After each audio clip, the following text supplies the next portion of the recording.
We must do so quietly. What are the burdens on opening government in today's debate?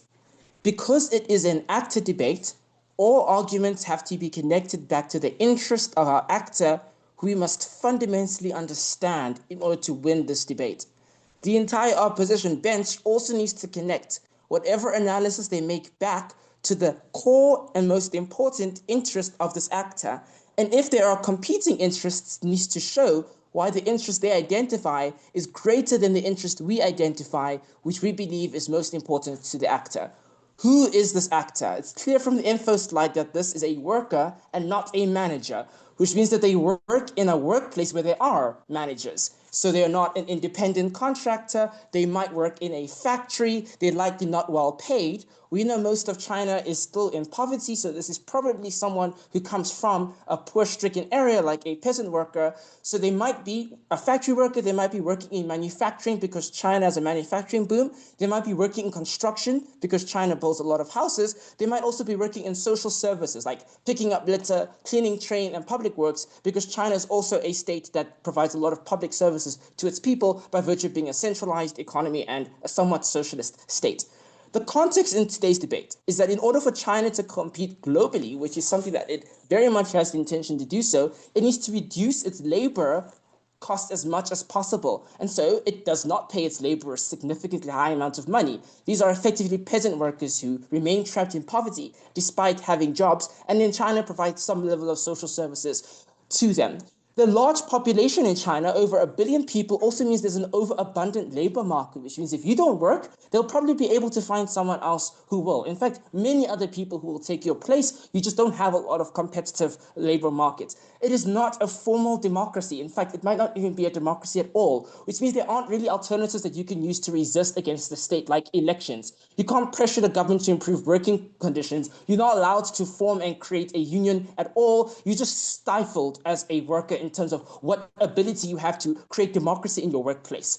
Why do we have the 996 system? It's important to recognize that this is not for productivity, and the opposition bench cannot argue that it is for productivity. Instead, it is for control. This is a centrally planned economy where all aspects, from quotas to how long workers work, are controlled by a Politburo, by the administrators, not because it increases productivity. There's no relationship between the amount of hours these Chinese workers work and their necessary output, as evidenced by this info slide. Instead, it's to manufacture control. It's to create a situation where there is no other life possible except work, where you must assume the identity of the worker, whether productive or not. You can't build political parties on the side. You can't organize. You can't have social lives. You can't threaten centralized power at all. It serves to breed obedience, also through routine and culture, and manufacture loyalty through mindlessness. So the strategic value of this entire contextualization is one, idleness is not that much of a threat to the productivity of the Chinese system that the government and even these managers need to severely crack down on these people. So the argument can't be that there's going to be excessive backlash for some targeted and strategic level of idleness. The workers can still be productive enough while also taking time for themselves. Two, idleness is not mindless at all. One goes on social media, one chats with other workers during breaks, one does things that need their interest and their hobbies, and one might actually actualize as a person during these moments of idleness. Number three, managers don't actually easily notice this form of resistance because you are still productive.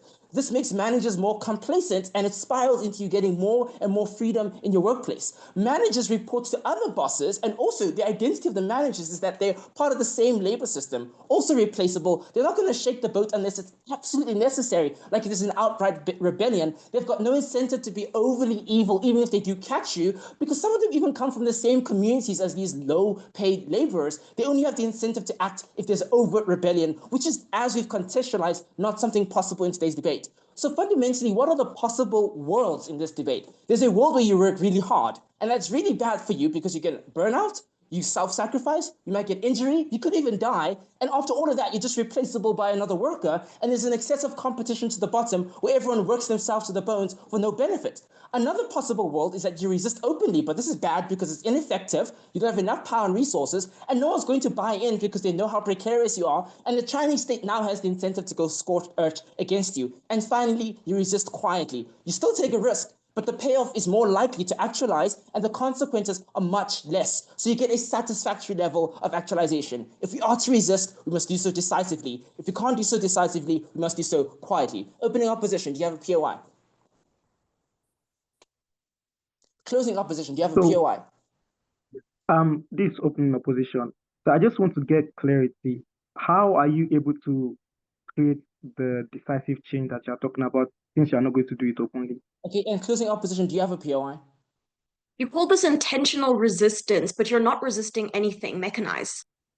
We're not. We said if we are to resist, we must do so decisively. But if we cannot resist, we must do so quietly. You have to understand the difference here. We are arguing that real resistance is not possible. The best that we can do in this world is at least to actualize and to be able to meet some of our interests as people within the workplace dynamic. Opposition has to prove resistance is actually possible for that to be the real line in today's debate. Our mechanism is not that this is resistance. Our mechanism is that this is how we can achieve some level of actualization despite our conditions that we face as a people. It's like of course, the best world would just be resistance, but opposition needs to prove that as possible for them to win today's debate. So why does actualization in this sense matter to us as a worker? Because this is an active debate. The reality is that work eats into us, it corrodes us. Goods only have value because they exchange from us. We put ourselves into what we make. We actualize as workers instead of people. And we are alienated from the products that we create because other people consume them, and so we become alienated from ourselves. We ought instead to be able to aspire to make better lives, to climb up, to create good for ourselves, upward social mobility. But we cannot do that under the context that I've described. The Chinese government is way too powerful, has too much of an incentive to go scorched earth. We're too replaceable as workers due to the high level of population. We live in poverty, so we cannot mobilize resources. And remember, there have been many attempted rebellions against the Chinese state. The creation of Taiwan was because of a failed rebellion. You're just not going to defeat China, second strongest military in the world. But on a practical dimension, this is just the best that you can achieve as a person. And you can also find some level of meaning and satisfaction in that sort of ability to actualize through this way. We do think it is in your interest. Thank you. Thank you very much, Speaker, for that speech. We'll now welcome the LO to open OO's case.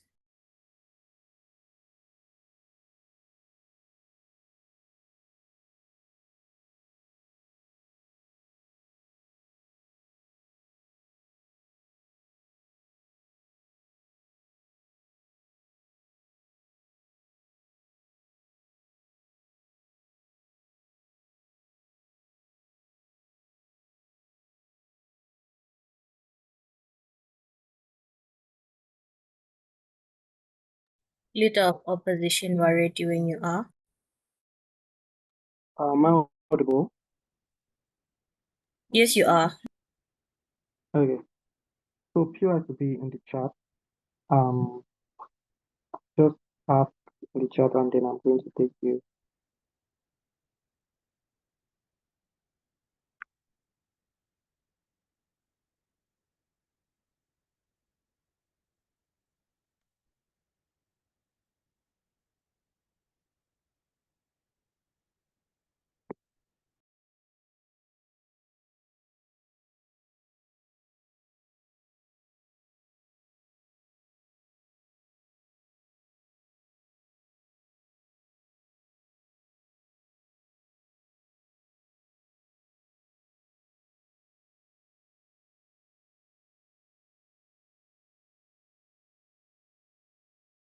Okay. I'll be starting in 3, 2, and 1. Madam Chair, I just want to be clear on the comparative. I want to start by saying that we would want a world where this guy will probably start a chain reaction for protesting openly, given that there is a trend already where a lot of young people are tired and young people are the most autonomous part of China. There's a likelihood of change happening, right? However, we want to be as realistic in this debate as possible so that we can have a very engaging debate. So what opening opposition is going to then do is to concede to say that there are a lot of crackdowns and you are just one individual. You don't really have the power to create that massive level of change. If you do create, if change is going to even happen, you might not be alive to actually get that particular change. So since it's an actual debate, what then is the valid comparative for opposition in this debate? We say that the comparative is opting out of that corporate system in and of itself. I want to know that apart the characterization of the prime minister, the sort of workers that we are talking about are individuals that are within those particular corporate system. Like they say, someone that is working in the factory, etc., etc. So we say that you should rather opt out from this system than do this touching fish philosophy because it is one unproductive, fucks with your mental, with your psyche, and it's something that's likely going to make you, worse off. Just to start off, like the logical problem with their side, it's just like saying you are a slave, right? And in that particular slave system, you have the option to actually opt out of that slave system. But you should not opt out of the slave system. You should stick to that particular slavery. But anytime your, slave master is not looking, try to, drink water or eat bread or something like that. We think that it's still a very fucked up situation. And in principle, as an individual who owes the moral obligation to himself, they should opt out from that system totally. And I'm also going to explain at the tail end of my speech why this person will be able to make a living if they are not factory workers at the end of the day, even in China. Okay, let's move on to the debate. The first thing to say is that this form of protest, for whatever reason, just because you want to leave and self-actualize, this form of protest is in and of itself unproductive. There are three reasons why. The first thing is to say that there's high level of supervision in and of itself, and you can't really touch fish a lot. So even if you want to do this form of protest, because of the high level of supervision, you can't do this form of protest a lot. There's no avenue for you to do it as much as possible. So it means the likelihood of traction, the likelihood of self-actualization that opening government claims that you are likely to get from doing this particular philosophy or embracing this form of protest is very minute and close to nothing. The mechanization for why you are going to agree with me is what OG said in and of themselves. They say that they do this particular model of work for control.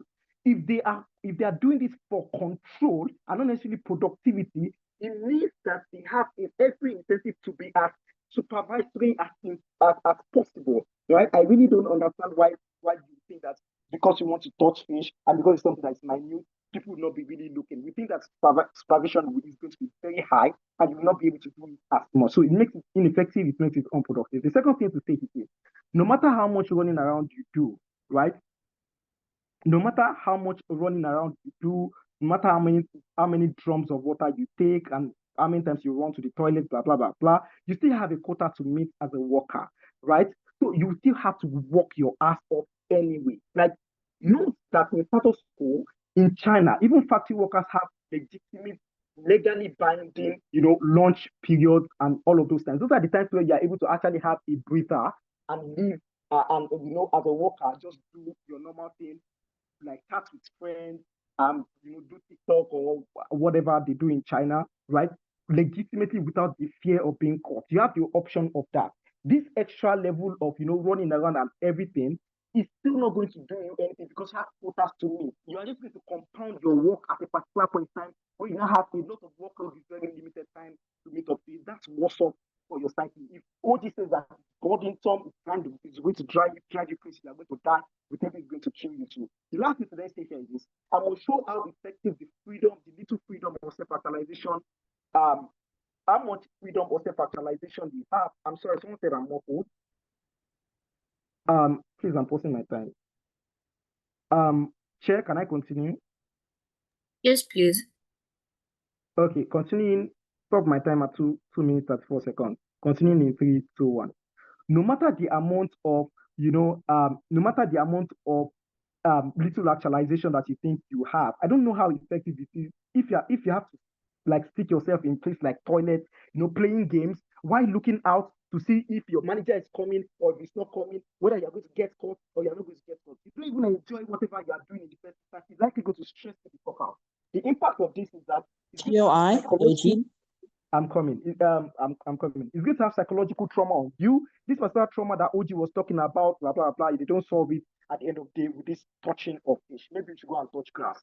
The next thing to say is this. There's likelihood of you getting caught because there's a trend already in China according to the info slide, which means that the manager, the advisory board, their own HR over there in China is already aware that there's a trend that is going on. They have researchers, companies have money to spend for things like this, right? So things that they are going to create policies to catch you guys. There'll be higher level of surveillance, right? This particular POI, risk unemployment in and of itself, because there's high likelihood that this individual is going to get caught, right? It means that you risk like very punitive measures. For example, not getting paid for the work that you have even done already, like apart from the fact that they are going to terminate your contract, right? So if OG says that they do this for control, it definitely means that you should just opt out and of self. Like, what do you mean that, oh, they will not even want to punish you very much if they catch you, if they do this for control already? Of course, they will punish you. Before I move on, closing government. Quickly. We just want to know what your counterfactual is. In a bit, right? Like, see, counterfactual is just opt out of the system. But moving on, just to stay here, if OG says, so what does this mean? It means that there's a symmetry on opting out. So the worst case on our side of that you are unemployed, right? It's still symmetric if you are going to get caught on your side of the house and then you are going to become unemployed. But secondly, it shows why unemployment on your side of the house is worse off, because you still lose the money for all of the work that you have done in and of self to turn sustainable. Last thing to say is this: look, there's an explosion of gig economy even in China. China is a very big market, right? There's explosion of freelance jobs and all of that. You don't necessarily need to fit into the corporate structure of China to make ends meet. Like all these things, you probably are not to the managerial level. You are not making a lot of money anyways. So it means that doing, outside of structured economic gigs will still give you money to eat, to pay rent, and do all of this particular kind of stuff, right? Just opt out of an oppressive system instead of trying to be a slave and even on ineffective in the grand scheme of things. Probably. Thank you very much, Speaker, for that speech. We'll now welcome the Deputy Prime Minister here.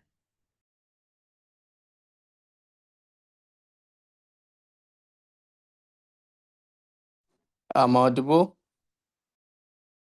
Yes, you are. All right. Shout out to Menzi. He didn't make the finals and he was begging for a shout out. This is your shout out. That will be it. I'll be starting my speech in 3, 2, 1. I think it's important for us to have a very robust debate in a final such as this. And at the entirety of OO's speech, there was only one thing they were successfully able to argue: that you should opt out of the system because you can't fight the system, and touching fish or whatever the name of the bloody thing is not effective. A couple of response to their one-line arguments. I think the majority of young people in China are locked into things like urban rent, they are locked into debts, they have family support obligations, and so many other things. This is a typical young person in China. It means that if you move from wherever you are to a rural area to be an entrepreneur or start your business or whatever it is, the prospects for getting jobs are particularly low, because for you to start any other thing of your own, you probably have to move away from the capital, where it is mostly a corporate space, to somewhere of low income to start your own business. There's no likelihood for you to be able to succeed. Then again, if you're likely to go into freelancing or any kind of self-employment work, you need massive amount of capital and connection to do that, because of how the economy in China is structurally set up, dependent on the national government.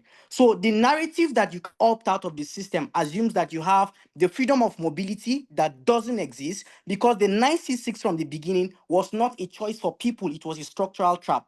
But more importantly, most of the time in countries like China, they have lots, like Chamo basically explained, like their sectors or their industrial sectors are mostly filled up. So if you move away, they are likely going to replace you. But here's where it gets crazy.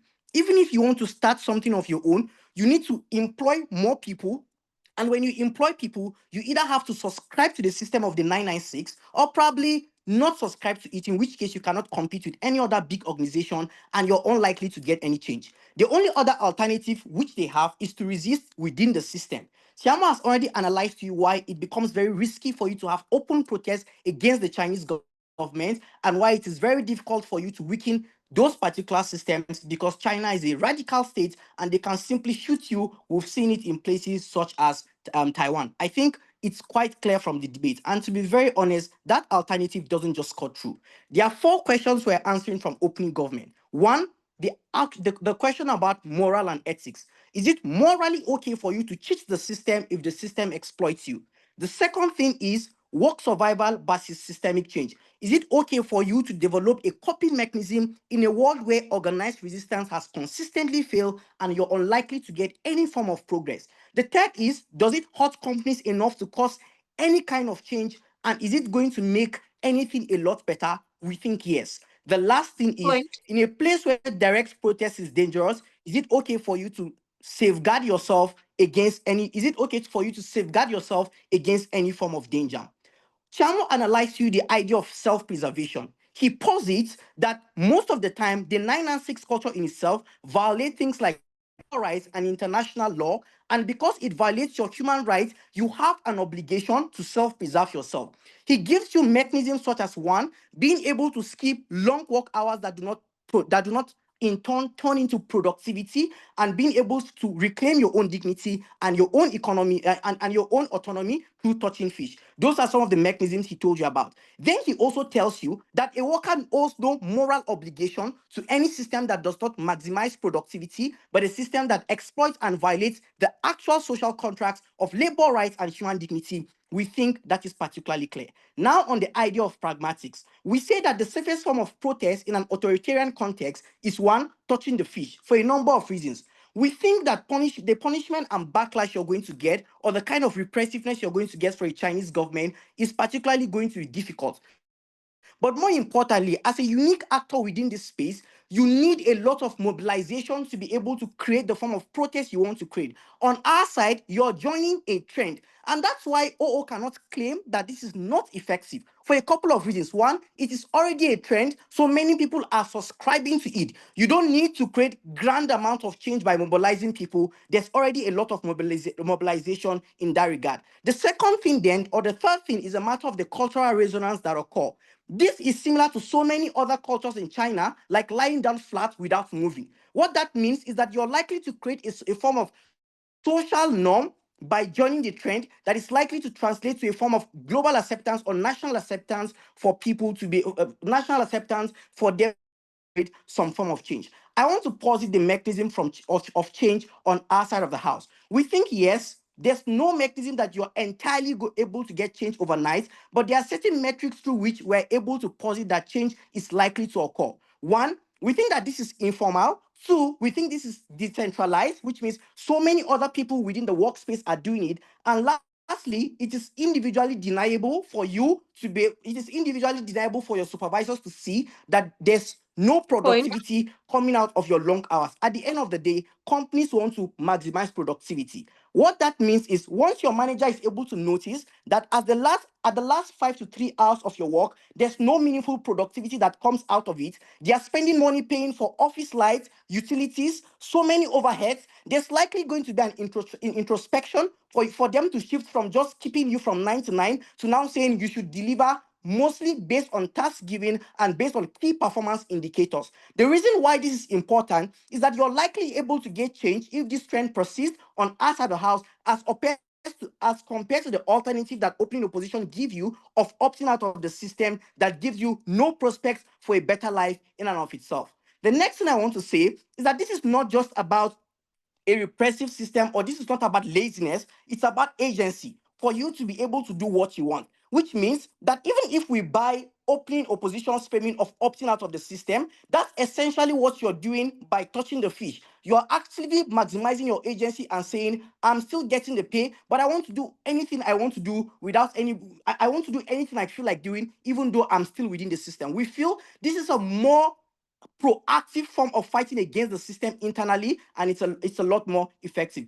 But again, I think that in a system that does not want to protect us, we have the right to maintain our own dignity and our own sanity while still getting benefits and gains actively from the salary that we're getting within that particular system.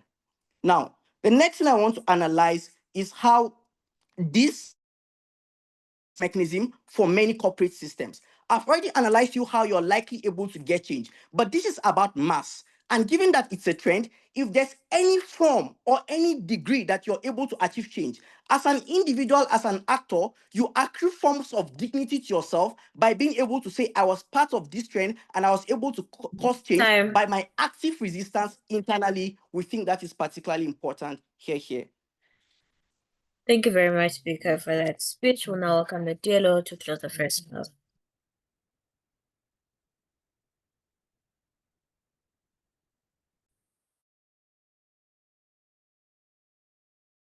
Hello, am I audible? Yes, you are. All right.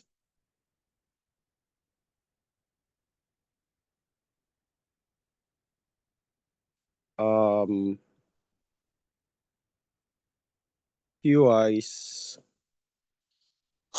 I don't know. I'm not going to be here, so I'm not looking at Zoom. So you can just like unmute. But please don't badger me and don't ask too early in. Maybe 4th minute up. All right.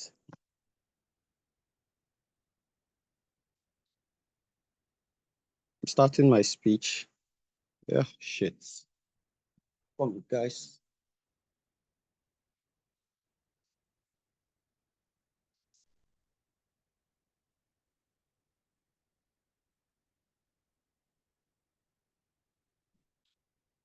Is there time on the Zoom space?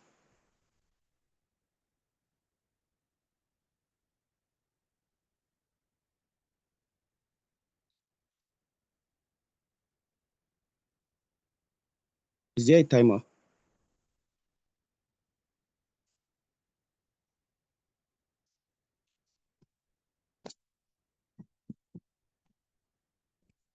Hello, am I audible? Am I still audible? Yes, you're audible. I'm really not sure about the timer at all. All right. Starting my speech in 17 to... Well, someone says they can share the screen, so maybe we can wait for them. Do you want me to share like a time Yes. time scale? Yes, Okay, you just give me a can. couple of seconds. Just wait a bit.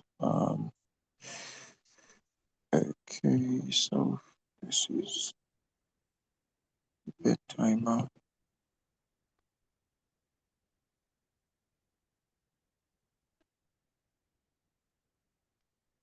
Just gonna edit this. This is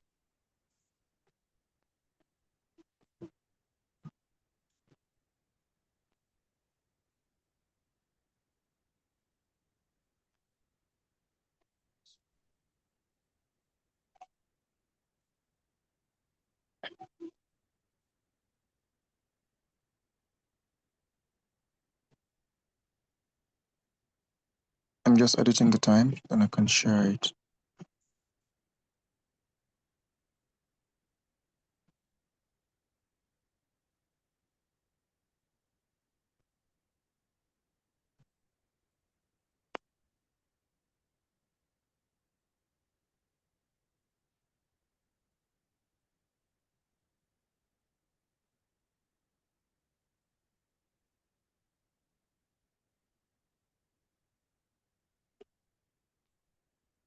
Great. Thank you. This is sorry for taking your time, guys.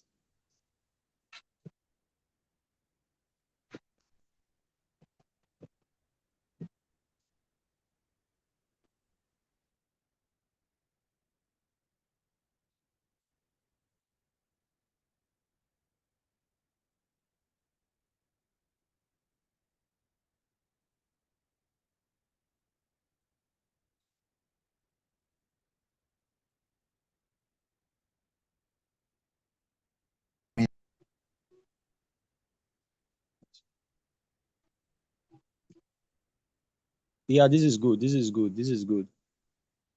Okay, when you start, I'll start a timer. Great. Thank you so much. So POIs, please, like I said, from my 4th, 5th minute, you can just like shoot something. I would prioritize closing government, but I would also take OG if CG doesn't have any. I'm going to start my speech in 3, 2, 1. There are 2 key problems with doing touching fish in China as the motion proposes. The first is China at the moment is heavy on productivity because of 2 key reasons.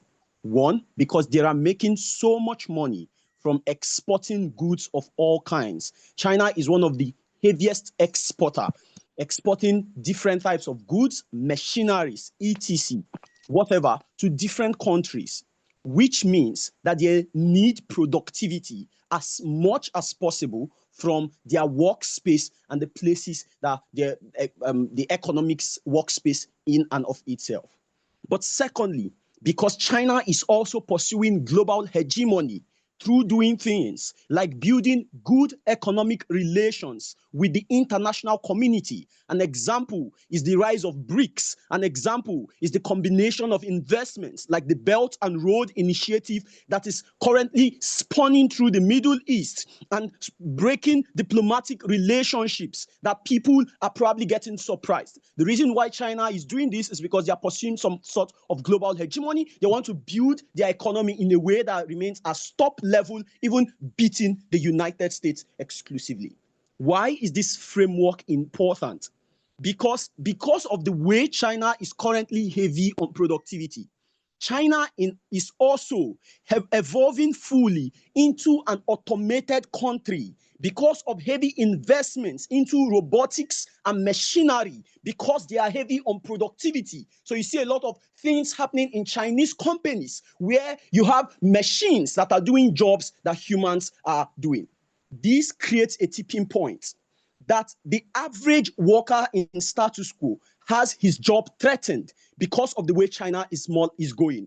This means two things. One, that if you are as reluctant and lazy, like the motion talks with doing fish, and companies catch you, they're more likely going to lay you off because there's no legal backing. But given that not everyone is going to always do it the way you want, you risk losing your job. These people don't care because, of course, if you probably lose your job, if they sack you and take you out, you are the one losing money because of the way opening government talks about the way these people need this money because they are probably from poor areas, etc. This is very crucial because the counterfactual we propose is we say it's better for you to walk out, like it's better for you to opt out of the system instead of engaging in this trend. Because at the end of the day, you are also hurting yourself. Two reasons why opening government's way of modeling how the time frame people have does not work. One, because you are not working, you are not doing those type of things in your comfort zone. So they say, oh, you can learn other skills or do all of that. You're working 9 a.m. to 9 p.m. So you're going to be in your office. You don't have the full comfort, the luxury to be productive on your phone the way you want it, to learn other things because you're so scared. The 1 minute you're in, 1 minute you're out. You're trying to do a lot of things. So you don't have the long time frame in of itself to be heavily productive.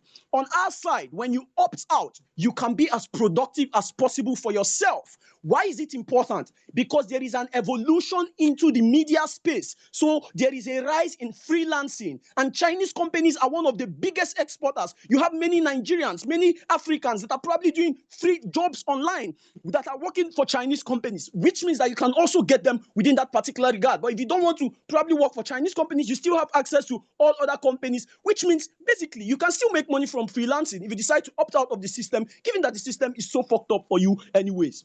This means that the time frame people use in doing fishing is also not productive to them in any way, unless you're probably going to be using it to do crazy and stupid things anyways. The second problem is that we say you don't solve anything, because the idea means you need to solve something. You need to be able to change the system, but that's not what you are going to be doing on your side of the house. Note, the worst case we have analyzed on our side, like you heard in Muhammad's speech, is that unemployment is more likely going to happen. You become unemployed, it is worse because you get punished. You don't get paid for the labor you have done. But more importantly, you are existing within a non-democratic space. So you know that all these type of things are less likely the type of things that are going to change their mindset towards yourself in and of itself. So it means you definitely are aware that you're probably not going to do anything to change the system. What you are able to get on our side is that you get more hours outside work to pursue what is truly utile to you. this is important because when you talk of all the negative things you're probably going to do, you will stifle productivity for companies, and companies lay you off because they need productivity as hell. But also, it's not enough incentive to change their narrative because those that are around would still want to stay and risk not getting sacked. So they will have to work anyways to do this in a way. The only reason why you're doing this quietly is because you don't want them to catch you, because you know when they catch you, they probably sack you at the end of the day. Closing government shoot. Our problem with this debate is that we do not believe that this debate is about a revolution. We believe this debate is about one person joining a trend. Whether that trend is good for the person or not is what you should discuss. Good. Now, the way in which revolutions work from a personhood is that you need to be able to understand that that revolution, engaging in it, does not hurt yourself intentionally. What we are proving is the capacity for the revolution to hurt you because of the way it is being carried and because of the system that you exist within. Given that you are accessible to that knowledge, it is enough for you to reevaluate your choice on engaging in that particular thing as an individual, because not every individual within the space is going to use that mechanism. This brings me to the last piece of clarity and engagement. The way in which protests work is that you need to be able to hurt the government. What you do or you need to be able to hurt the people that oppress you. Why not hurting yourself heavily? Because being unproductive means you're probably not going to be learning anything from whatever you're doing. You're probably just going to be watching a lot of videos, keeping yourself company, and doing all those things that makes things worse on our side of the house. The next thing I'm going to talk about here is that what opening government says is real resistance is not possible. So let us resist quietly. I don't think that is enough for you to say, oh, not join other forms of resistance that probably would exist at the end of the day in that debate. This is a very simple debate. You cannot win a bad war by making yourself weaker. That is what you do when you do those type of things. China does not care so much because of the way in which they are evoluting. So that's why they are not even changing the policy and people can do this. But they will sack you and kick you out and you lose your job in a system that is rapidly getting automated. Incredibly proud to win. Thank you very much, Speaker, for that speech. We'll now welcome Member of Government here.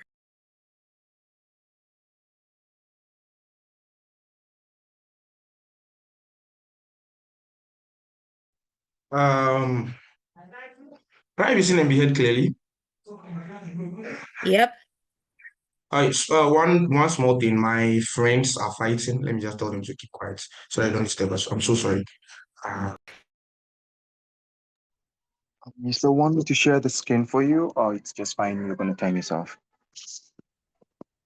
I think he would likely want to time himself equally, like he has his video on, so he would want his face to show. So if you could remove the pinned thingy on the screen so he can be on the screen instead. Prosper, is there an issue? Nah, then I tell us make it J the timer, then make it take your face chalk. Oh yeah. I think I would more likely want to just see myself speaking. And maybe even the judges. I think maybe even seeing the judges is way better. I have a timer. No, please for POIs just put it in the chat space and I would be very, very happy to take you. So yeah. Yeah, that's all I have to say. So Desmond here, another final. Shout outs to Sunshine. I'm shouting them out. All right then. So starting in 3, 2, 1. In our world, being seen as a snitch isn't just a label, it's a sentence. It means losing your friends, your job, and your safety. People stop trusting you and don't slams in your face, and the threats start showing up at your doorsteps. The harm isn't just social, it's economic, it's emotional, and in some cases, deadly. That's the reality we're debating in. The comparative on the opposition side is to not engage in the trend that people think that it's self-defense and amounts to them doing something as an individual person. Not engaging that is being a snitch, and our argument is going to be why being a snitch is bad. Three things in framing. One, the Chinese system and how it is incredibly tough.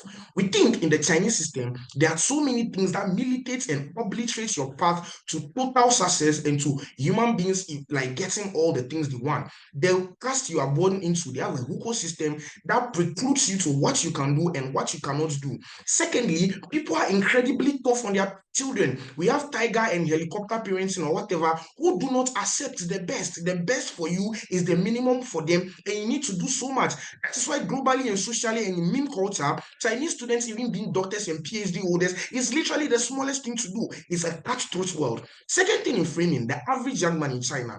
Average young man in China is not economically buoyant or rich. You are not an opinion leader. You don't have any friends or party people in the CCP. We do not think you can change things so much.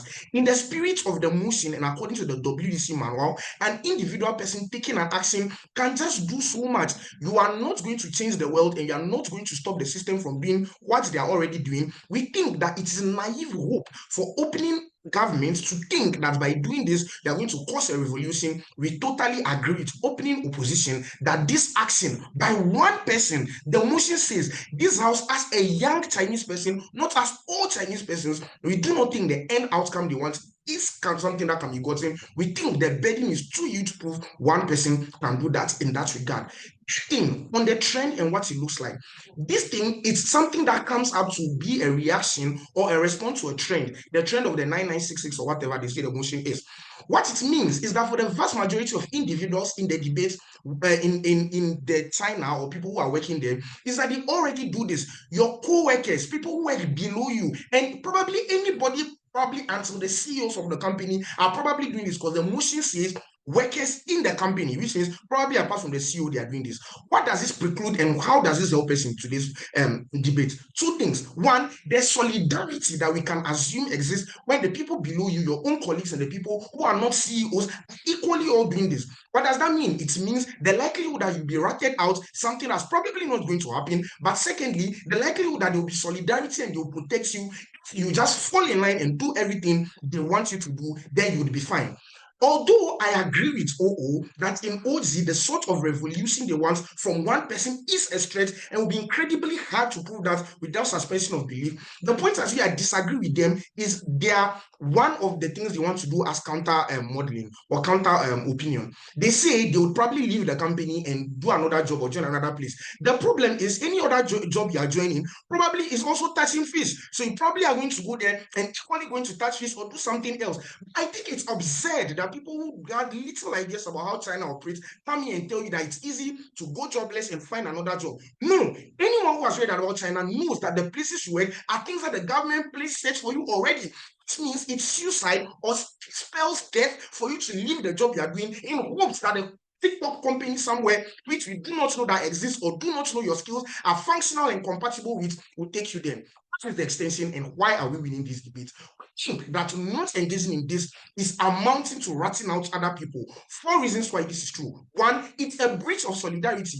In a context where community trends exist, refusing to participate in this idea means you isolate yourself and signals that your loyalty is to outsiders more than the people who are inside the company. Secondly, we think it exposes the group to vulnerabilities.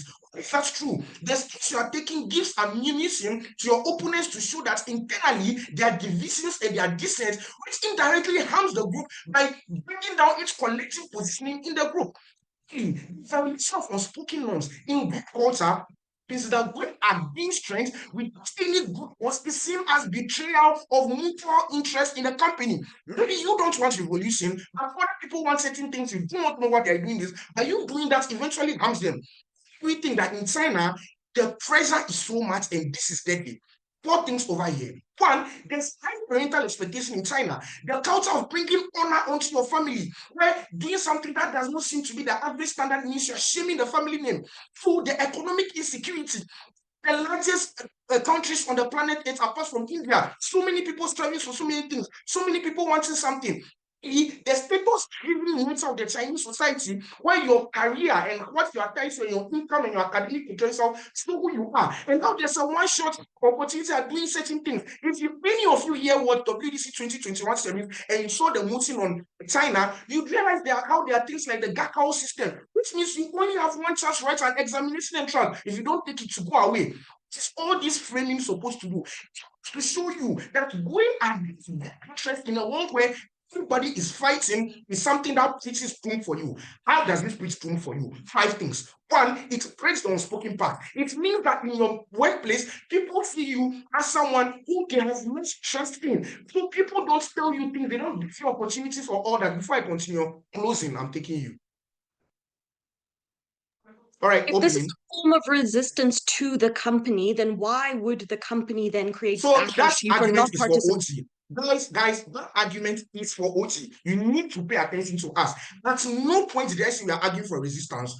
Why do I think this is bad for you? 4 things here. 1, there's a lot of loss of trust within the company for you, which means people don't tell you what to do or what not to do. Secondly, there's isolation and social exclusion. People distance themselves from you because they believe you can betray them. There's a reputational stigma, which means you are a slave. If you do start another company, which means people don't want to engage with you or they know the sort of person you are and what you do, people don't trust you. There's increased risk of retaliation. And guess where it gets worse? The job that you want so much and you are not engaging in the community transfer is something that they can make sure they get you out of the job. Because your continuous existence in that job spells doom for other people because there are crowds that are going to appear and they do not want that.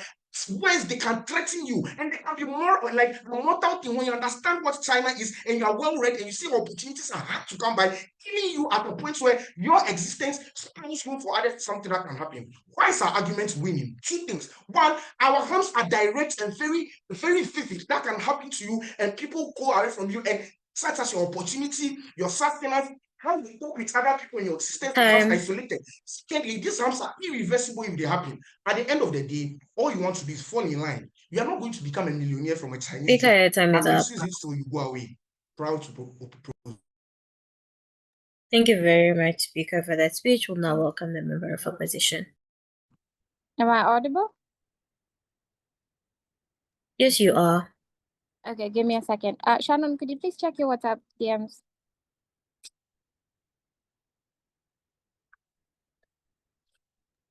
Checked. Okay. Okay, I'll just proceed. Oh, wait, you're typing. You want a timer? Yeah. Yeah, I do. Okay, just give me a second here. Okay. Share.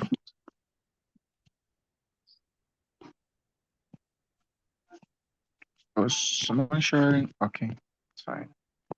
Just gonna edit this to 7 minutes. Okay. I think we should be good. Okay. So first and foremost, shout out to Shannon for carrying me through this tournament. It's been an incredible honor to speak with one of my legends. I'm entirely grateful to you. Shout out to all the legends whose names we've carried through this tournament and whom we've spoken against. You know, people like Eric, Kazadi, Menzi, Minnie, and all those people. It's been an honor to have looked up to you and to have spoken against you. I'm incredibly honored. Shout out to everyone else on this call as well. Thank you for coming to listen to us. And yeah, long live debate, I guess. Okay. To Michelle, if she's listening too. Otherwise, I'm going to start my speech in 3, 2, 1. What we are going to do from closing opposition is just demonstrate to you that whatever form of protest, escapism that government teams have proven to you in this debate is most likely going to make your life significantly worse. You're going to end up with someone who doom scrolls on a daily basis. You're going to end up with someone with wrecked livers simply because you consistently consume alcohol as the best form of escapism, as been mentioned in this debate. There are a number of things you've heard so far within the debate. For example, opening government tells you things like this, that organized resistance have consistently failed, and that this approach would mean that you cause enough damage to the productivity of a company for them to actually start to reform and get in line with what you to start to reform most of these structures. One, it's unlikely for a country whose sole identity is production, for a country that has faced consistent backlash for most of their practices, where Xi Jinping rules with an iron fist, and where unionization mostly happens through the state. It's unlikely that are going to see productivity dip and go, oh my God, we should give them more breaks. It's likely they're going to lay people off significantly more. It's actually likely that the lives of these people become more stringent, especially with the kind of monitoring that is done in China. The large amounts of CCTVs existing. We think that these are some of the bigger issues to be discussed. I haven't even done 1 minute yet and the screen has gone blank. The other thing that they talk to you about is OG says, or Gov team say, that in this debate, this is a form of empowerment within the system itself, that this gives you some sense of purpose that needs to be addressed. I think there are key issues here to be addressed. First, the counterfactual is easy. From closing opposition, just do your job without getting drunk, give it your full attention, contribute to your workspace, feel the weight of your existence, feel all the pain that there is to feel from this system, because bad feeling is still a feeling in itself, because the alternative is numbing yourself. It's escaping from the fact that you actually wrecked and you're suffering in many instances. And this is bad because those distractions just make you more dead inside, and you become a slave to other forms of addictions just in a bid to offset most of these issues. So this is a youth-led initiative. You need to act more like your parents acted in their jobs, and you need to actually give this your full concentration. 3 things from closing opposition. First is that this is likely going to shift more workload to the younger generations, the most subservient ones, the ones that are afraid to get caught. These individuals are the ones that are going to likely do most of the workload because they're afraid they're consistent going to be there on their tables as these individuals run more to the toilets. They could be the junior members or the more conscious-centered individuals. What does this do to productivity levels, as Gov teams rightfully point out? Productivity levels dipped. This means the managers are going to see this a business-oriented sector to begin with. This means the escapism is going to be short-lived. Not only will you get caught, that's the third argument, but in this instance, in case you do not get caught, they're going to assess the fact that you're bringing losses to the company. What do? They cut losses and reduce the cost of production or bring in more hardworking people. The likely individuals who get targeted by this cutting off are individuals who are most vulnerable. They're talking of women, they're talking of old people or Muslims, for example, that end up in concentration camps, because these are the individuals that one society already has a bias against, and the economic structure already just doesn't see them as that valuable. This means a large group of individuals are going to be cut off just because you as an individual decided to do that. I know this debate in itself is an actor's motion, so we have to assess it through the lens of individual actors who are most likely selfish, as Gov teams want to point out. But that selfishness crumbles at the fact that you are seeing other individuals suffering because of your own action. So not only are you under a totalitarian regime, you're actually subjecting people to more and more forms of punishment that you could have avoided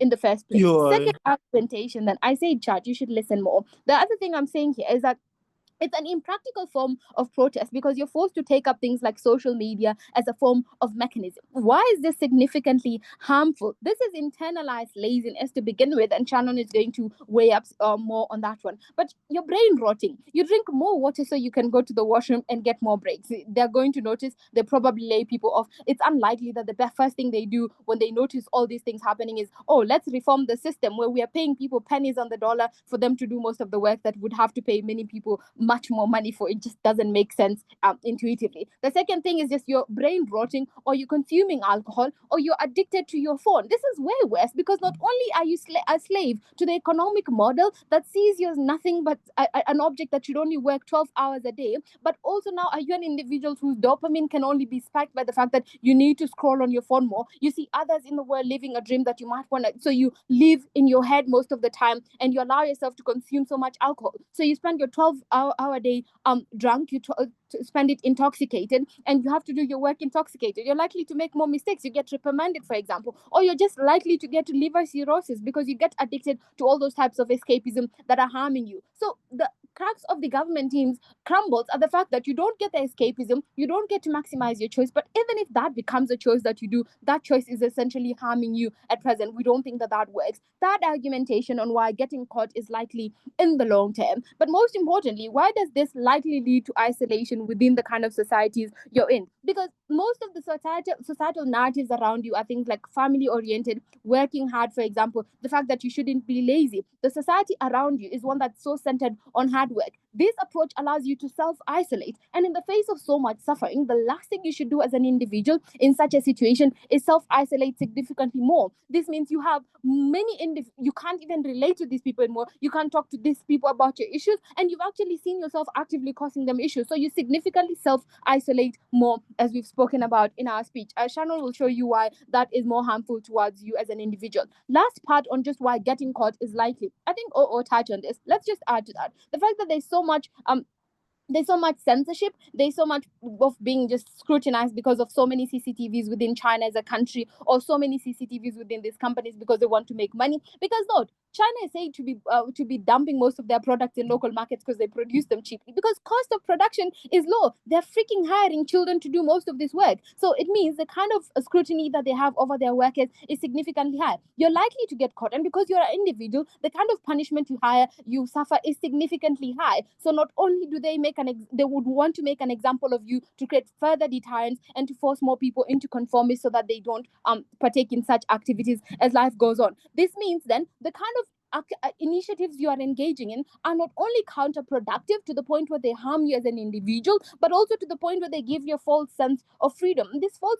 sense of freedom is way worse because it harms you as an individual. So the burden on opposition could be to prove that unionization works. We think that that's a too high a burden because we cannot prove that under Xi Jinping, but we could also prove that you could just do your job as an individual, accept the fact that you're screwed and that you're suffering and that this is the way your life works, because you'd still feel, and even if you feel pain is still part of the human existence, because that pain might actually allow you to maybe go through the process of unionization regardless of how hard it is. It might actually allow you to maybe find more structural changing ways that allows your lives to get significantly better. The choice that you have on I don't know what time it is, the screen is off. The kind of choice that you have on government side of this debate is just one that harms you more as an individual. It gives you a false sense of safety, it gives you a false sense of being different, it gives you a false sense of having your life together that just doesn't work. This potentially means that the better working conditions, the end impact that governments try to sell you in this debate, someone tell me how much more time I have,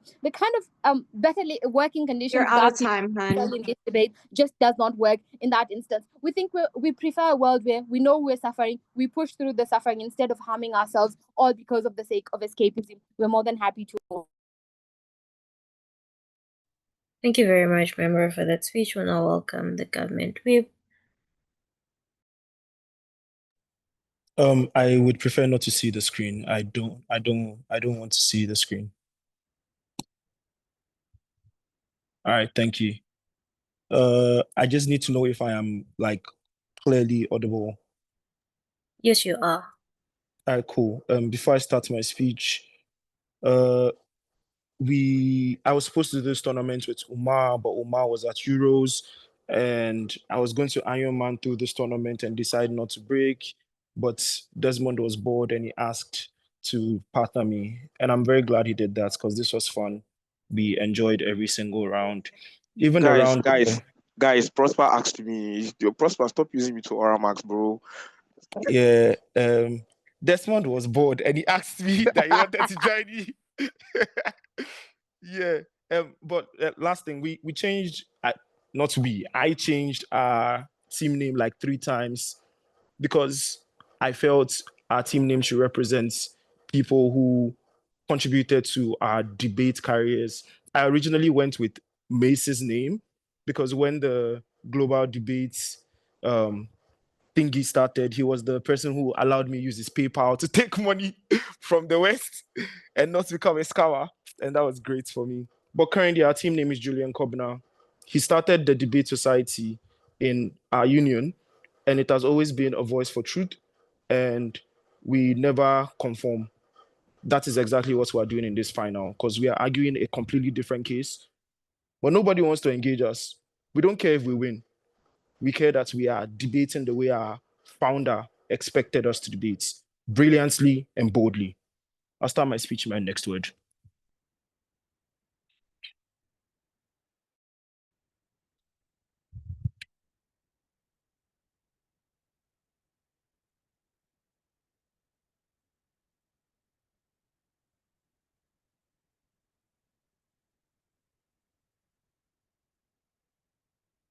Today's debate is not about a resistance. We've said this time and time again, but nobody cares to listen. CO comes in your member speech, only engages OG, chooses not to engage us. I think it's then necessary that I prove why today's debate cannot be about resistance, because everybody likes debating big ideas, but big ideas are counterintuitive in a debate that requires a small decision, particularly because one man who is not fucking Nelson Mandela, who is not fucking LeBron James, cannot be the point at which a whole system, which is the Chinese system that has been consciously created by an authoritarian regime, is going to change.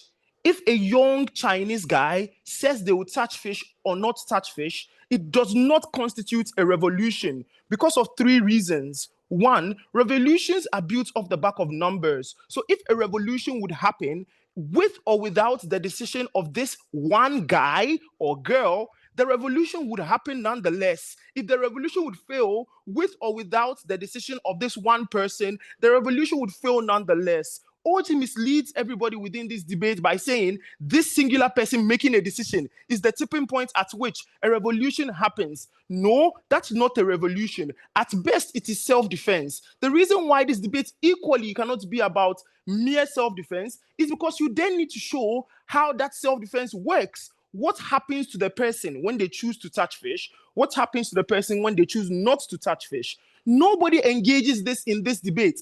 All they bother themselves with is a revolution, a revolution. I get it. You are debaters. You have very brilliant vocabulary, but it is a debate about common sense. You cannot, in your 7 minutes, change the system that is China. What most likely would happen is that you change the reality of this young guy within the debate. The question then becomes, what is this going to look like? I think it's important to note that because this is a huge trend, it implies that a lot of people are doing it.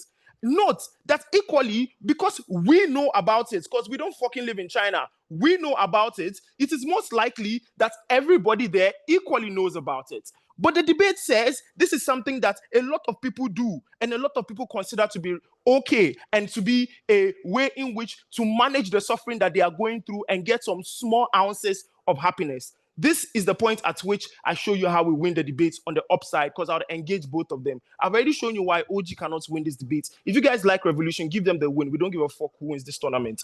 But let's engage up. Why is their case very, very ridiculous? I'll start from CO. They are super ridiculous on several levels. First thing they say is that, well, life is bad. Take it. Let life fuck you in the ass. It's okay. At least you are getting fucked. That is a feeling nonetheless.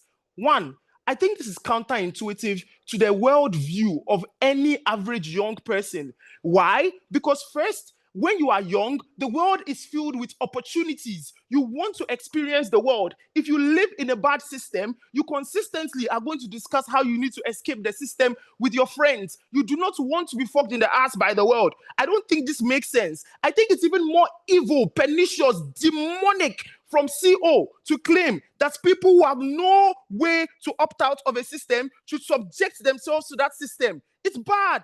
It's really evil. I really think it's demonic.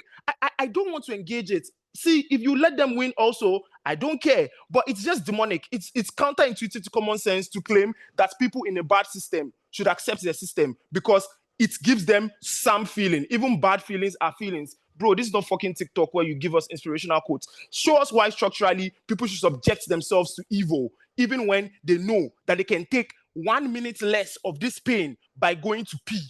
That is essentially what we argue from our side, that when you choose to opt out of the system, even for 1 minute, it gives you marginal happiness that you otherwise would not get. And we think that that is fine in of itself. But the other thing that is much better on the upside is the opening side. Because what they say is that you need to opt for an opt-out of the system. This is equally ridiculous on certain fronts. It's ridiculous for 3 reasons. One, moving out of China as a Chinese citizen is particularly difficult because of the very nature in which the government operates. Everything is sanctioned by the government. They completely see everything going on. It is quite unlikely they are going to be able to run away from this. Dovlo gives you several levels of analysis of how they control the state. But equally, you most likely have lived all your life speaking Chinese, lived all your life with your family. It means you are going to be leaving your comfort zone, leaving your family members, and engaging with a system that you know nothing about. It's even much more worse on a 3rd level because you are Chinese. this probably implies that there is already a prejudice against you off the back of racism and the fact that people think China is bad. Even in debate, everybody is shitting on China. How much more in the ordinary day life where people don't know much about China and the operations of the Chinese space? I think you are dooming yourself to failure. But what then is the alternative that they provide that they think makes sense? They claim that the reason why you cannot touch fish is because they most likely are seeing you. The government sees you, and the company sees you, so you are risking your job and risking your livelihood. I think this is very, very untrue and quite unlikely for two reasons. One, because if something is being done by several individuals, you being chosen and being selected as the one person who should be scapegoated is quite unlikely. That is essentially the philosophy of touching fish. Read the fucking info slide. But secondly, I think it's even more unlikely for this to happen to you because to the extent where this is already a trend that a lot of people are hopping on, if they want to sack everybody that is hopping on this trend, it means that half the Chinese workforce is going to be sacked in that extent. You are insulated from the harm of punishment because of mass incorporation of this decision. So it means you can do this successfully. Why do we win outright? Because the alternative of not doing it is worse. I'll be very clear here and take my time. When you choose to be goody two shoes, when everybody wants to be a rebel, you become the odd one out. Nobody likes you. Why is this important? Because people label you as a snitch. They make you an outcast. The one guy that says he is going to be the lover boy of the company when we all claim the company is shit and is exploiting us. What this means is that your social relations are going to be bad. This is important because you spend 9 a.m. to 9 p.m. 6 days a week in your workplace. The highest exposure you have is to these individuals. If they don't like you, your life is going to be shit. On two levels, we win this debate because we show you why that small 1 minute of peeing and going through social media is satisfactory in itself. But secondly, even if that is not satisfactory, you do not get the animosity of your workmates in upside when you say, fuck you, I'm going to be goody two shoes and I'm not going to be nice. If you don't want to give us the win, that's fine. I think we gave a very brilliant case and I'm very proud of myself and my partner. All the best. Bye. Thank you very much, Speaker, for that speech. We'll now welcome the very last person to speak here. We hear here. Hi, everybody. Can you hear me? Yes, we can. Okay, awesome. I cannot see the chat at all, so there's no point typing. I would need to have my points of information said verbally or brought up verbally. Okay. Before I get into my actual speech, timer hasn't started yet. I just want to say, I know I like to make old memes in the group chats, and it seems like I just always come to these competitions for shits and giggles, but there was a lot of time where I was kind of removed from the debating community for reasons I won't get into, but it means a lot to me to be a part of this tournament. Just to be like called a legend by anybody is amazing. To be able to speak with Becky is amazing. Every single round of this tournament was an absolute dream come true. And I'm so happy that I got to be here with all of you and I got to have a fun time and make some more cringy memes in the group chats. Thank you so much for having me at this tournament. And thank you so much, Becky, for carrying me through this tournament. Okay. All right, guys, thanks so much. Okay, so I will begin my speech in 3, 2, 1. What Becky does brilliantly is balance the actor analysis with the output analysis. Unlike closing government, we are not knifing the opening half, but I'll still say that the actor analysis is the most important clash because I don't think we need to prove that a resistance will work that is an overburden. I think what we need to prove is that this form of an attempt at resistance is a failed protest. We would not embrace it. It is worse off for the actor. What would be better is a state of neutrality and not that you have better rights, but just that you're preferable for the actor to not partake in this specific protest, okay? You do your job without getting drunk, give it your full attention, contribute to your workspace, feel the weight of your existence, you act like your parents, okay? And I think that's important because they concede from the very beginning that this is a failed protest. They concede it's never going to better worker rights. So we've already won on the fact that it is self-indulgent, it is self-defeating. Prosper didn't listen to Becky. We're not trying to demonically harm people, but we're trying to give people a life, not to turn into a slave or a robot with no thoughts and no experience, especially if you are doing it as a fuck you to the economy that treats you like a slave or a robot. It's self-defeating. It's worse to numb yourself, especially out of a form of peer pressure and not agency. We needed a real response, not just swearing at us, especially because Becky had a lot more arguments. Let's go through the most important one. First clash.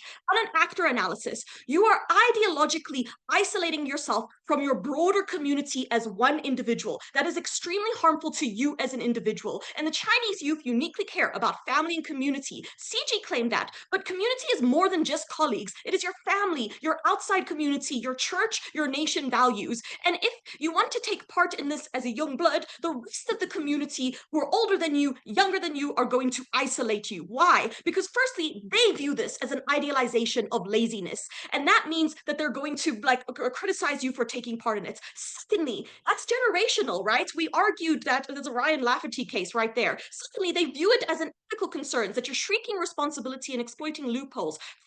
Because OG characterized China as a nationalist country, you will get no honor in refusing to contribute to the best of your ability. That's going to make you the odd one out to your parents, to your church, to your broader communities. That means that we on our side guarantee that partaking in this act of protest will make you more unhappier and more isolated in the long run and outside of your work uniquely. It literally goes against one of your core values as a Chinese person, okay? But moreover, let's take what closing government brought into this. They proved that your young delegation, the youth delegation who is acting in this protest, will likely abandon you if you don't get drunk with them. It's an unstable community that you shouldn't prioritize above all these other communities. But secondly, their question is like, we want solidarity, but is there solidarity to begin with?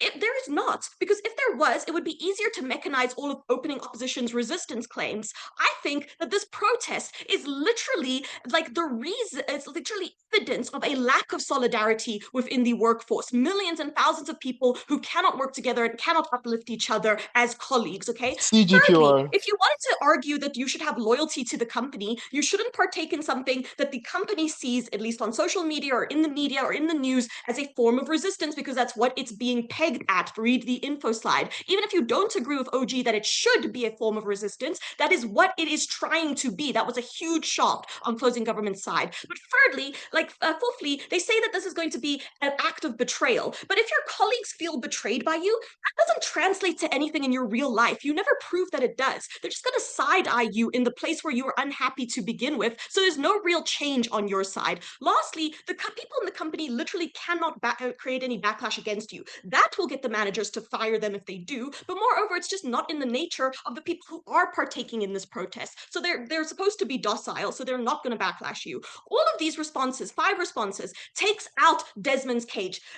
That's it. It's gone. And that was only one interest of the actor. But before I get into that, opening government, point of information. Your case is just keep working hard 72 hours a week. What about injury, alienation, working to death? Why is that in the actor's interest?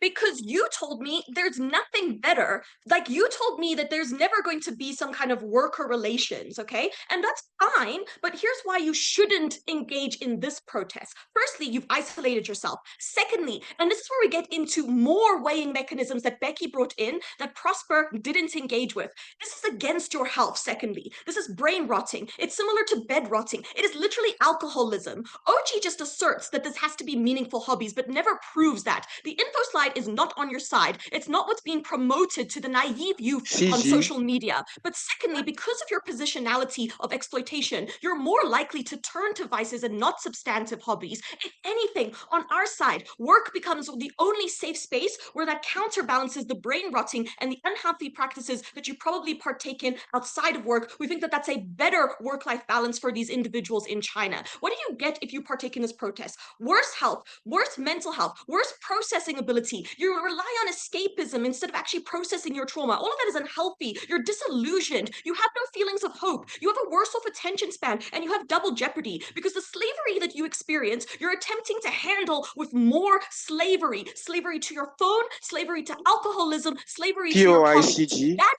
is all horrible for you as an individual, especially because Chinese youth uniquely care about their health because they're in an over-polluted state and their traditions and culture centralize health begin it. it. So corrupting the youth to do this is against your Chinese youth core values, okay? Third thing that we brought in that didn't get engaged with, right, is that we need the team that wins this is the team that talks about how this message is going to be interpreted. Again, Ryan Lafferty case. The interpretation of this message is that you need to give up because there is no hope. That is harmful, especially if you agree that 996 is harmful. Is what gives you agency. You are actively taking away people's agency by removing their hope. What we get on our side on the comparative is rather a protection of your self-worth. You get the hope that you get to see another day, you get to experience your children growing up and getting good grades and not getting fired, being able to see your grandchildren because you don't succumb to alcoholism. All of this means that because it's connected to your internal sense of self-worth, and so is your work. Partaking in your work is connected to your internal sense of self-worth. You get better self-worth on our side, you get better interest for the actor. But lastly, the philosophical interest for the actor. We want actors to have fruitful and meaningful philosophies. This philosophy is just false. No actor should buy into it if they want meaningful philosophies, because distancing yourself from work doesn't help you complete the job easier. OG just asserts that it does, but never proves it. And moreover, it doesn't make you feel that your existence is more content. If you're still dirty, food insecure, experiencing bad public transport, and oppressed, you're unlikely to be unhappy no matter what. So you've bought into a false philosophy for no reason. You've isolated yourself. You're much worse off as an individual. Thank you. Thank you very much, Speaker, for that amazing speech, and thank you everyone for quite an interesting round. I don't know if there's a specific channel we should deliberate in. I don't see any breakout rooms.